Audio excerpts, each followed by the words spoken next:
I'm really looking forward to this conversation with Tim Carney. Thank you for joining us of AEI, your senior research fellow. Is that right? That's about right. Senior Yes. fellow. Yes. Um, I listened to a podcast the other day with a demographer from the University of Pennsylvania, and it was really good. I think they have a pretty strong department. And he said that the United States reached peak child in 2012, Mhm. 2013, and basically numbers have been going down on babies ever since. We definitely see that in Missouri. That was our biggest kindergarten cohort, and numbers are going down. And it seems to me, I have 5 grandchildren under the age of 5, and I talk to them about this. Seems to me that this is gonna be the policy conundrum of their generation. What do you think? I mean, it's certainly it's the biggest story of the next 30 years. Yeah. Policy, cultural, economic, everything. Another way of putting it, the number of births in the US peaked in 2007. Those kids born in 2007 either graduated last year or are graduating this week. Colleges know this very well. Yeah. Trust me, they're all bracing for it. What about 10 years from now when the workforce starts significantly shrinking? What about the towns that are built around, a public school, elementary school, middle school, high school, and those start shrinking? Lots of places, and particularly in rural places, they're seeing consolidation. Two different public schools, two different Catholic schools consolidating. Can schools adjust to being small? How much is this a self-reinforcing spiral? When there are fewer kids, people aren't used to seeing kids around. Yes, absolutely. It's the biggest story of the next 30 years. In your new book, Family Unfriendly, which I think is kind of interesting to juxtapose these 2 things, is at the same time, we're making it so much harder to raise kids in our culture, and we've raised the expectations for each and every one of them so high that I think people who are considering or are having kids find it daunting, right? It It used to be when I was young, and that was a long time ago, people had, I don't know, 6 or 7 kids, and they just hope for the best. It was a number, everyone did okay. But now it's like every child has these insane expectations, yes. and, um, and I sympathize that if your child doesn't roll over by the time they're 6 months old, they need occupational therapy now. And that did not used to be the case. So doesn't that work against it? Yeah, so, a lot of economists have been praising for years the quality over quantity Okay. parenting. Isabel Sawhill is a economist. I worked very well with her for years, but I think she's dead wrong when she says this is good. People are choosing fewer kids so that they can invest more in each kid. That sounds good, right? But then you realize, well, I cite in the book the Pediatrics Journal saying that the number one cause of an epidemic of childhood anxiety that we're facing right now is lack of unsupervised play. So Yeah. parents who are giving their kids the best of everything, we're making sure you're not just wandering around the neighborhood. We're making sure you're safe. We're making sure you're busy and that you have your violin lessons and your enrichment and this and that and your special private pitching coach for softball, all of that stuff that fills up their time. That's supposedly high quality parenting. Well, it comes with low quality results, which is very anxious kids as well as stressed out parents and people who say, how my wife and I, we have 6 kids. How do you do it? I like giving answers about special cool systems I have, but the real answer is a lot of times we just don't. Yeah. Yeah, I mean, and I also feel like I'm gonna just probably be saying a lot of unpopular opinions on this. I never liked elite sports or travel sports, but I see Amen. travel sports going like nationwide now. People from Texas are going to Florida, going to California for travel sports, which I always thought was kind of insane because it didn't work for my families. Normally, we would have tournaments at like Fourth of July and Thanksgiving, and I was like, forget it. I'm not even going to start down this path. But I also see kids, like, being sort of absorbed into the adult world more. So, uh, craft breweries have children trying to find Mhm. something to do there, which is not a very normal environment for them. And See, high-end restaurants have little kids in them, and I just feel like that takes away from this whole time frame that they're just supposed to be kids. I don't know. I actually think that the mixed age mingling is something we need more of. So Okay. if I'll go sometimes if I have to get work done and I'll go to like get away from my kids to the local craft brewery and then Yeah, somebody else has all their kids there. I'm like, okay, but those kids aren't asking me favors, so I'm that's right. fine with it. Um I think I think it's good that we are building places for parents to bring kids. And the way I put it though, and again, my local brew pub allows for this, but, um, we need to have a place where parents can bring kids and ignore them. Yeah. Yeah. And so, again, I think of these I brought my kids to the brewery on a cold winter day when, like, they couldn't be outside because it was, like, 10 degrees and 40-mile-an-hour winds, Yeah. and we went there. And I start the book with a story of, in contrast to high-intensity travel sports, a program that we saw and then emulated in the Catholic parishes when we lived in Maryland, which was called Friday Night on the Field, which was there were T-ball and coach pitch baseball. So this is like kindergarten, first grade, second graders. And, maybe 10% of the dads were coaching. The rest of them, if they were there, they were hanging out with other dads. Yeah. And the kids who were older were running around or playing wall ball. The kids who were younger were on a playground. I used to when my wife found out what was going on there, she was like, "You are bringing all 6 of the kids to this while I stay home and Yeah, rest." I sure. brought the kids there. I maybe had a baby in my baby carrier, was ignoring the other 4 while one of them played, T-ball, and that Yeah. this was exactly what suburban parents needed, not this high intensity mom and child attached at the hip, but, like, the whole family's there, it's mixed age, but the children have freedom, and this is a real important part of it in so many ways. One, that childhood is expansive and not just intensive. Two, that raising kids isn't this, hyper intensive, constant thing. There was this one commercial I cite in the book about Mother's Day, how we need to honor mothers more. And, but it goes way overboard. And it says they pretend that they're hiring for a job. And they're like, well, the job, you're never allowed to sit down. You don't get to eat meals until all Please. of your colleagues are, out for the evening. It's like, yeah, being a mom is Okay. exhausting. There are days where you don't sit down, but come on. Yeah. This is The just hardest not job in the true. world. Yes. Yes. Yeah. I have 3 kids, they're pretty close together. It was rocky there for a while, but I wouldn't trade it for anything. Yeah. Um, well, that's a Sisyphusian task. How do you change culture? How do you Mhm. if your prescription is, "Okay, we need to, back off on the intensive parenting," it feels more like an arms race where people say, "Maybe I don't even agree with it, but if every other kid Yeah. is going to Kumon Math, my kid has to go to Kumon Math." Like, A tragedy what of do the you do? common sort of thing. And Yeah. I discuss it particularly in sports. In chapter 1, I call it the travel team trap. And the Yeah. reason it's a trap is because you get stuck without wanting to. So I know lots of people who their kid just wants to play JV baseball, but the coach says, no, you have to play fall baseball also. It's like, but I'm a football player. Yeah. And if you're saying I'll miss some reps and the other guys might get ahead of me, well, that's one thing, but then the coach is like, "No, actually, you're shirking if you're not playing Yeah. year round." And, we have sought out schools and programs that explicitly do not do that, but we had to seek them out. And yeah, it's harder to be, a backup point guard on a varsity basketball team if you're gonna play 3 sports now, and so you might get cut from the team. So to some extent, the parent is just like, "I really just want him to make the team, and that's why I'm doing this." Um with the academics, I think that has a similar sort of thing. We put our daughter who was struggling in math in sort of a remedial program in something like Kumon, and when we showed up, we realized this was in Northern Virginia, you know how it is. This was Insane. specifically in McLean, Virginia, which is a Oh, okay. wealthy. Yes. Nobody else there was remedial. Everyone else there was an A student whose parents wanted their little 3rd grader to be at the 6th grade level Yep. so that they could get into Thomas Jefferson, the special super magnet high Yep. school.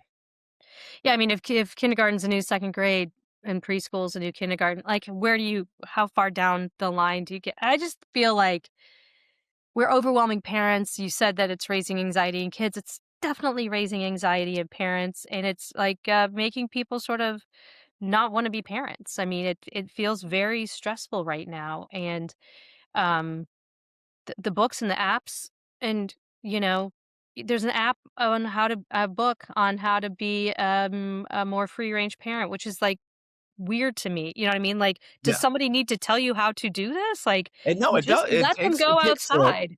and another thing is to quote what a wise woman once said, it takes a village to raise a child.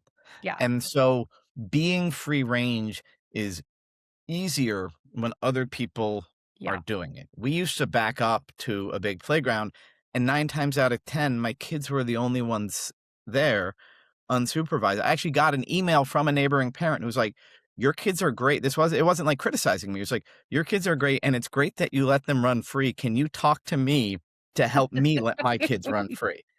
And then similarly, if you're in a neighborhood where there are kids, but they don't come out, you Yeah. might really have to like build organized activities. Like we Yeah. didn't do that.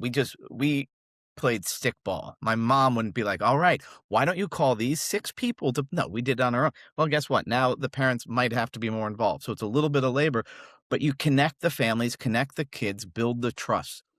The community, and we talked about policy. I'm in DC. Everybody wants it to be a federal bill, this or that.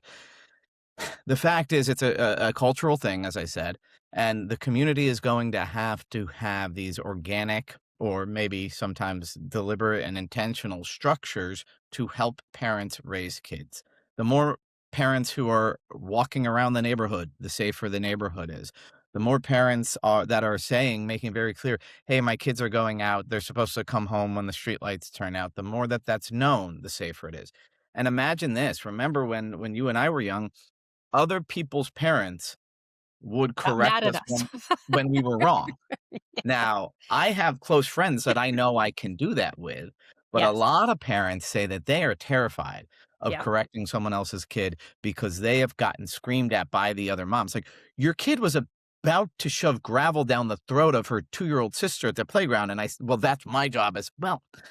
Yes, but if I'm right there on this, so that Yes. social trust and community, that takes work. So I hate it when But I see are on we social media, willing like, to do the work? I mean, yeah, do you we see all have, people? yeah, they used to be a little more organic, but there are people who say, "Oh, it takes a village. I can't find my village." You have to build your village. And Mhm. I'm one of those conservatives who really believes that we're too individualistic, and that's part of all of this. But I'm also one who believes the burden's really on you. You can't wait for somebody else to do it. You build the community, and then you can sit back and bear the fruits of your labor as a neighbor yells at your kid so you don't have to. And you've also talked about building family-friendly communities, you know? I Yes. think that, certainly there's this conundrum, this is going off on a tangent a little bit, but there's a conundrum, that we face in Missouri, which no one wants to live in St. Louis, and no one wants to live in Mhm. downtown St. Louis, and I think Oh, yeah.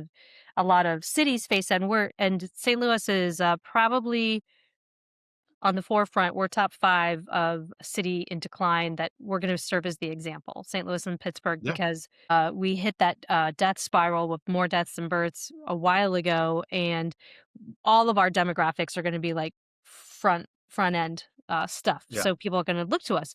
But parents don't wanna raise their kids in the city of St. Louis, and if you don't have children, then we're just getting older and older and older. What do Just tell me a little bit about what has happened to make cities unfriendly to families and what they could do to change it. Yeah, so, I mean, one thing is, I think I'm a believer that we need all of the above. Like, I'm very pro suburbs, but I'm also that's where I raised my kids, that's where I went to high school, but before high school, I grew up in Manhattan, and Yep. I'm very pro raising kids in cities if you can do it.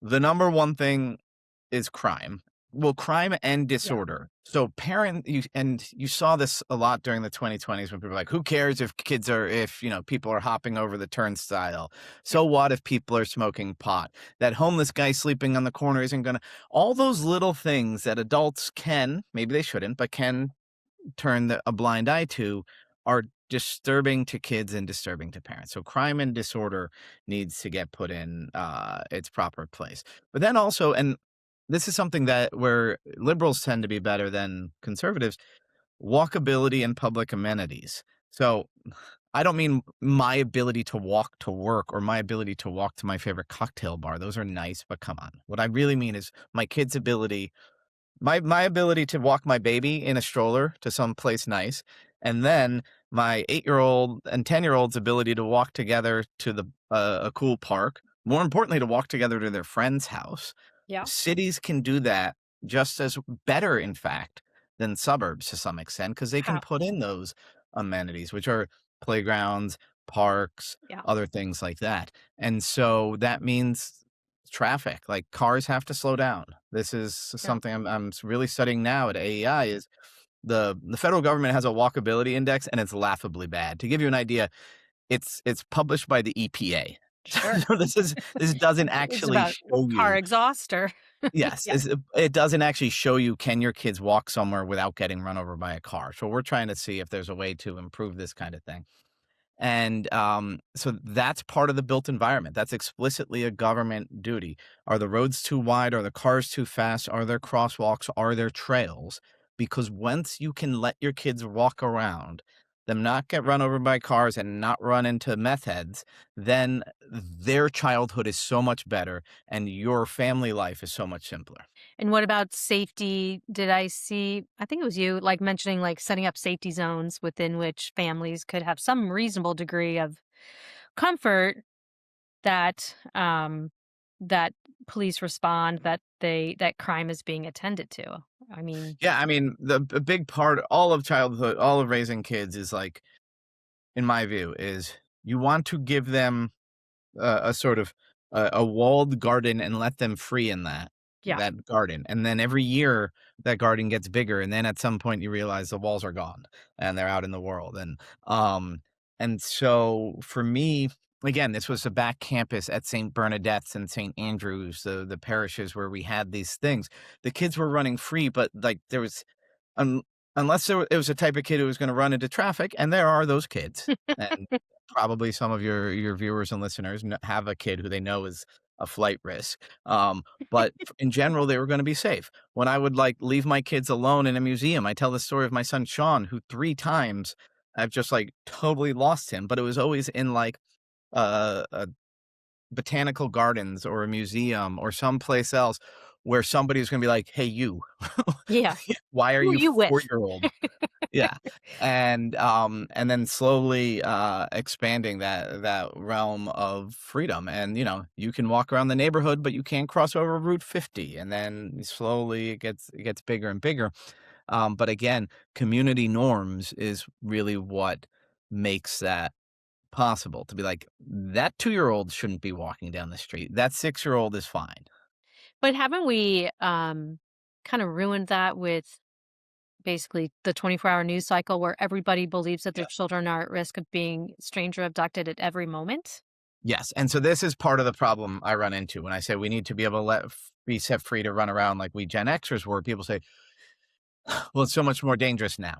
It's not. Statistically, especially now, most almost basically the whole country has gotten over the violent crime wave of the which was short Yes. of sort of George Floyd and COVID lockdowns. Yeah. That caused a spike in all the cities, and every place in the country right now is much, much safer than it was in 1984 when I was Yeah. 6, okay, Yeah. by a long shot, and so then every parent's worst nightmare of their child getting abducted by some stranger, these cases happen, they end up in the news, and so then we all think that they're happening all the time and that they're happening all around us. Right. 'Cause sort of evolutionarily, we don't have a brain that can understand a country of 340 million people. Yeah. So if there are 3 major cases a year and people talk about it for a few weeks, like half the year then it seems like there's some kid who got kidnapped. It happens, fewer than 100 times a year. If you see numbers that there's child children are abducted 10,000, 100,000 times, these are bad situations, but they're not stranger abductions. This is basically almost every case, the boyfriend goes off with the kid without the mom's, Yeah. permission, or the grandparents really have custody, and then the mom comes and takes the kid. These are not good situations, but they're not a kid was left alone at a playground around the corner at 10 and then shoved in the back of a white van. Yeah, and I also think that to the extent that we could bring any of that back, this is where I'm a little pessimistic, but if we could, I think kids learn decision making in a way that isn't being taught now so that we end up working with people who never made an independent decision in their life. Like, Ask a I boss certainly who's was out hired and got somebody hurt right and we're out of like, college is this, recently.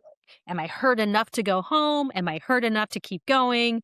Yes. I've got a flat tire on my butt, whatever. What we had to sort of make decisions on the fly that I just don't think we are building that type of, independence and resilience into our kids, and it's a loss at the global level. Absolutely. I mean, employers should all really be getting behind what you and I are saying right now, because if Yes. they want to be able to hire a kid out of high school or a kid out of college who can make a decision. I always remember this time I used to mow lawns in high school. And once I showed up at this lawn across the town, I used his mower and it just didn't start. And so he was not home. I called, he had a number on the fridge. I called, "Mr. Zellinger, your mower's not starting." And he says, "Good news is I don't come home until Monday. So you have between now and then to get the lawn mowed, and I'm confident you'll figure out a way to do it." And so it wasn't an assignment, it Yes, was yes, a yes. responsibility. Right. The best way to give your kids a responsibility that's not an assignment, that they can't just beg out of, is to let them be free. And all of a sudden they're like, "Oh, wait a second. I need to be there in 20 minutes. How do I make that happen?" Yeah. Uh, or "I'm lost. How do I get unlost?" These sort of things it's, and again, the children suffer. It's not just that they go through life happy and they end up more anxious because life will inevitably bring them these problems. So there is an epidemic of childhood and adolescent anxiety, according to now the FDA, HHS, and it's caused by the fact that kids don't have enough freedom in childhood. Okay, so I wanna go back or circle back around to actionable items. What can we do about it? What can we Yeah. really do about it So realistically? on the parental freedom stuff, there's not that much the government can do except build better sidewalks and crosswalks and pathways. I think housing reform is kind of interesting here. As I said, I'm a big believer in suburbs, but that doesn't mean they can't be more dense, because right, one thing that really is freeing is when you can buy a house in the neighborhood you want to buy a house in Yeah, because your mom lives there and you have grandma to babysit. Huge predictor. So many people here in Washington just think everybody needs universal daycare paid for by the government. No, most people want mom to work a little less and grandma and grandpa to chip in, and then the neighbors to fill the gaps. And so more housing is what enables that to happen. But for the most part, we need more robust community institutions and more robust community connections. And every parent out there has to be like, maybe I'm going to be the one who's going to, there's a field across the street from your house. Start a soccer league that plays there and bring food and say, "Hey, we're going to run a grill. Maybe this is exactly what we did with T-ball. Throw in some money to pay for. We're gonna buy the burgers at Sam's Club or Costco, and we're gonna feed you all. Bring your 6-year-old to play soccer. This is not his or her path to a college scholarship. It's a fun thing for the family to do." But you have to start that. We yeah, started it because we saw somebody else had started it.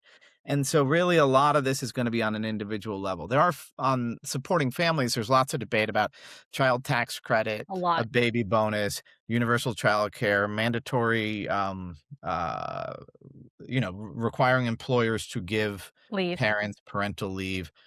I write about that a lot at AEI. AEI scholars disagree about it. In the book, what I basically argue is we need a child tax credit. It needs to be a little bigger because a family of 8, say making $100,000, should not be paying the same taxes as a family of 2 or 3 making $100,000. That should No. be reflected in the tax code, because this isn't just some consumer thing. It's not like I'm saying, "I bought a Tesla, I deserve a tax credit." I'm saying, "No, we're 8 people. We need Yeah. to eat 8 people's worth of food, and the tax code should reflect that." But on the other programs, forcing employers to offer certain benefits or creating government-run childcare, I don't think any of that works. I mean, the Nordic countries do all of it, Yeah. and they have population decline.